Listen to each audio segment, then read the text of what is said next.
Hello, this is going to be how to do landmine deadlifts, which are deadlifts but using a landmine, so either a collapsible landmine like I have or just a barbell.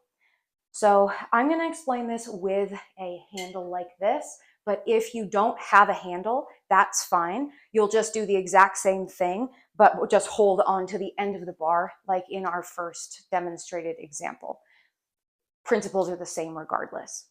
So whenever we're setting up for our deadlift here, the most important thing that we want to keep in mind is that our barbell is actually going to be traveling in an arc, which means it's going to be swinging out toward you the closer you get to the ground.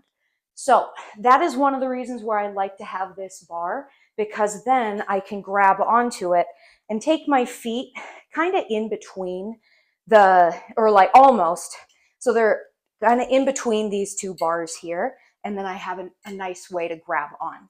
So we're going to think about this exactly the same as your normal hip hinge. Core stays braced. Your hips are in charge of this movement. Brace your core, poke your hips back behind you like you're trying to close a car door with your butt, and then stand up tall, keeping this really centralized in those hips. So when we're going and doing our deadlifts here, we don't have to touch down each time, especially if that's not very comfortable for you mobility wise, but we'll actually be just an inch or two off of the ground. If you can touch the ground, great, but it's not mandatory.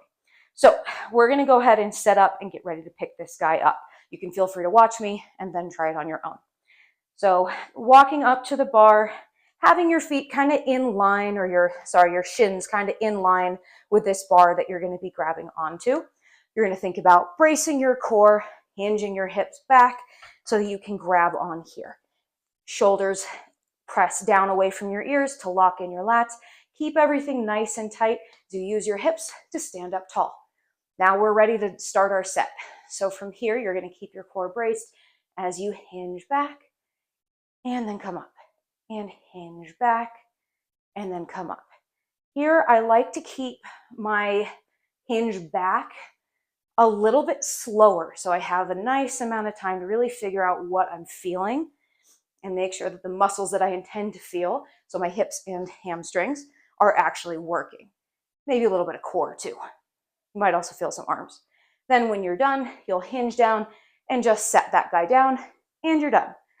This takes a little bit of time to get the hang of, and I really want to make sure that you're comfortable with a hip hinge, so with a dumbbell or maybe even a barbell before you try this one, just because the movement is the same, but the landmine will make it feel a little bit different.